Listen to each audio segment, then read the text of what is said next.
Boa noite, é um prazer estar aqui com vocês novamente para dar continuidade à leitura do nosso Evangelho.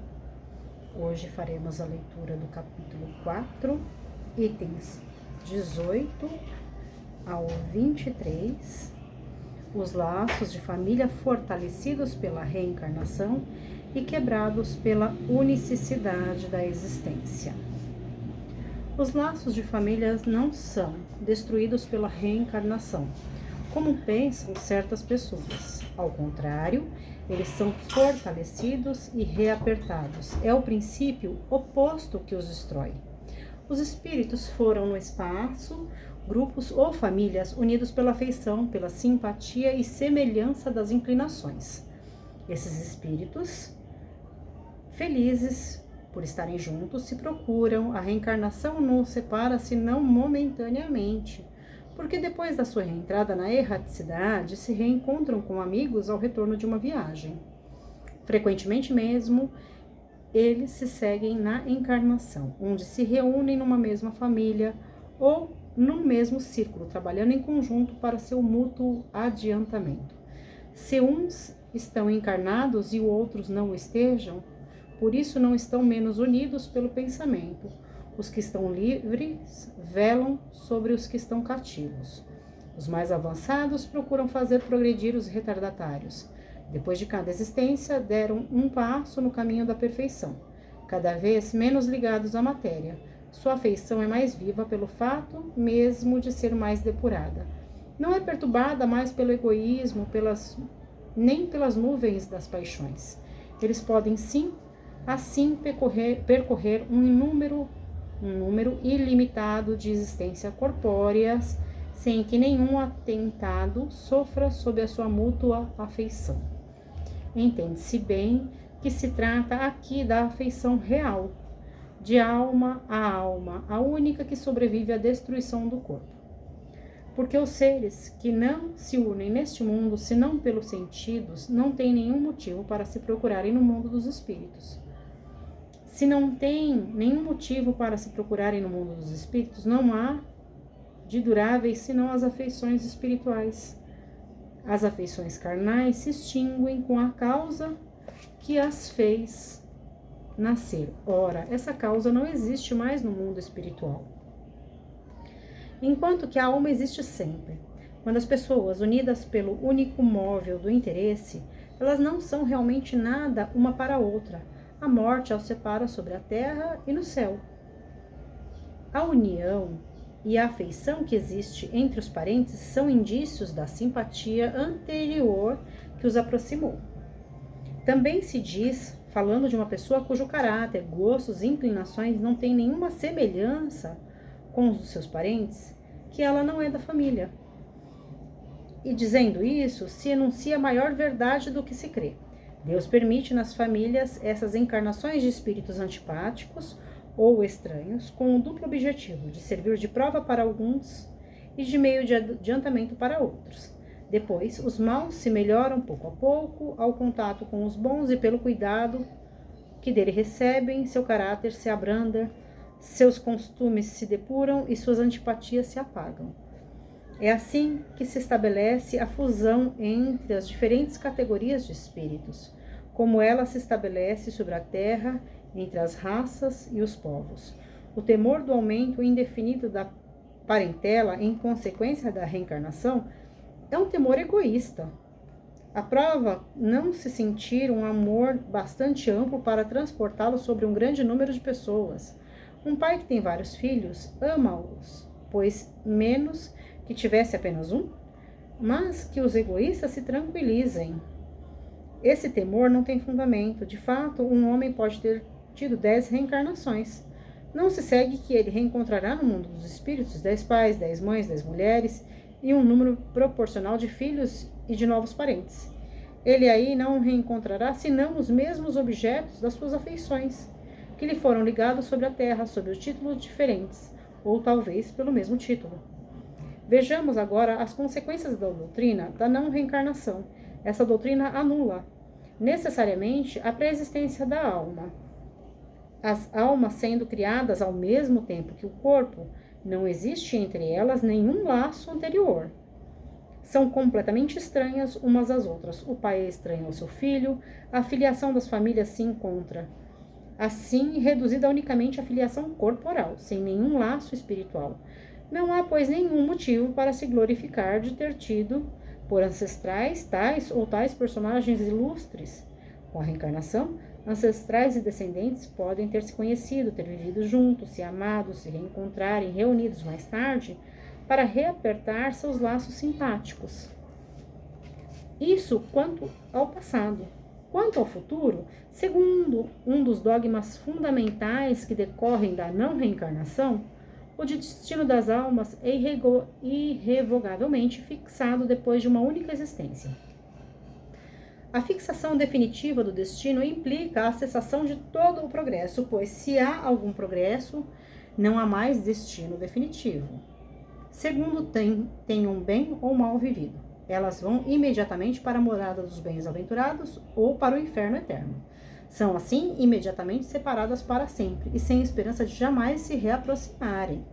De tal sorte que pais, mães, filhos, maridos e mulheres, irmãos, irmãs, amigos, não estão jamais certos de se reverem. É a ruptura mais absoluta dos laços de família. Com a reencarnação e o progresso que lhe é consequência, todos aqueles que se amaram se reencontrarão sobre a terra e no espaço, e gravitam juntos para chegarem a Deus. Se há os que falham no caminho, retardam seu adiantamento e a sua felicidade, mas não está perdida toda a esperança. Ajudados, encorajados e sustentados por aqueles que o amam, sairão um dia do lamaçal em que estão mergulhados. Com a reencarnação, enfim, há solidariedade perpétua entre os encarnados e os desencarnados. Daí o reaperto dos laços afetivos. Em resumo, 4 alternativas se apresentam ao homem para seu futuro além-túmulo. Primeira, o nada, segundo a doutrina panteísta. Segundo, a absorção no todo universal de acordo com a doutrina panteísta. Terceiro, a individualidade com a fixação definitiva da sorte, segundo a doutrina da Igreja. E quarto, a individualidade com progresso indefinido, segundo a doutrina espírita. De acordo com as duas primeiras, os laços se rompem depois da morte e não há nenhuma esperança de reencontro. Com a terceira, há a chance de rever, contanto que se esteja no mesmo meio, e esse meio pode ser o inferno como o paraíso. Com a pluralidade das existências, que é inseparável da progressão gradual, há a certeza na continuidade das relações entre aqueles que se amaram. E está aí o que constitui a verdadeira família. Que bênção, não? Veja bem, aqui também como comprovação, né, das diversas vidas que teremos, das diversas reencarnações que teremos e que tivemos aqui no planeta Terra, também serve para unir as famílias, unir as pessoas que temos um afeto especial, né? Amigos, parentes, pai, mães, irmãos, esposas, enfim. As pessoas que não nos são importantes nessa encarnação, o fato de que a reencarnação existe une ainda mais esses laços. Porque se acreditássemos que essa era uma única existência e que tudo seria definido aqui, a nossa sorte tanto de um céu ou um inferno após o nosso desencarne, dá a entender que só realmente iremos reencontrar os nossos amores, nossos pais, nossos avós, nossos primos, enfim, todos aqueles que são importantes para nós, se dermos a sorte que todos eles estejam no mesmo lugar, ou no céu ou no inferno. Caso contrário, aí perdemos todo o contato com as pessoas que nós amamos e que foram importantes na nossa existência. Já com a reencarnação, já temos um outro ponto de vista, né? Uma hora estamos aqui, uma hora estamos lá, e os nossos seres queridos também. Eles meio que a gente se reveza, né? Um tá aqui, o outro tá lá. Isso não diminui o afeto e o carinho que une esses espíritos. Eles estão sempre se auxiliando. O que está aqui no plano material tem o auxílio, tem o concurso do que está lá no plano espiritual e vice-versa. Às vezes Podemos vir como irmãos, como pais e filhos, como cônjuges, como grandes amigos. De alguma forma, os espíritos que se atraem por afinidade, por esses laços de afetos, eles sempre, de alguma maneira, se reencontram, seja por algum laço, seja pela amizade, pela afinidade, pela vontade de exercer o mesmo trabalho junto à humanidade. E é tão bonito, né, pensar dessa forma e ter essa certeza e a garantia de que vamos reencontrar os nossos seres queridos.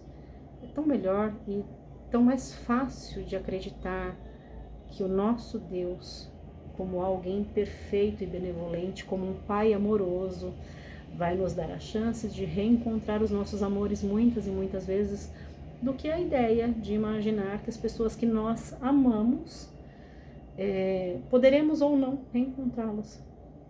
Fica indefinido, fica de acordo com as escolhas de cada um nessa vida. E nós sabemos que as escolhas, sim, vão interferir se teremos essas pessoas próximas ou não, mas não eternamente, por um tempo. Se os nossos amores fizeram as escolhas erradas e seguiram por outros caminhos, talvez não tenhamos a oportunidade de estar tão próximo assim quanto gostaríamos. Mas sabemos que em algum momento eles também estarão junto de nós. Olha que maravilha. Temos a certeza do reencontro com as pessoas que amamos, que são importantes para nós, e que eles nos auxiliam e nós auxiliamos a eles também. E que auxiliamos de maneira mais direta do que se formos acreditar que essa seria uma única existência, onde você só pode ajudar o outro que desencarnou com orações e preces.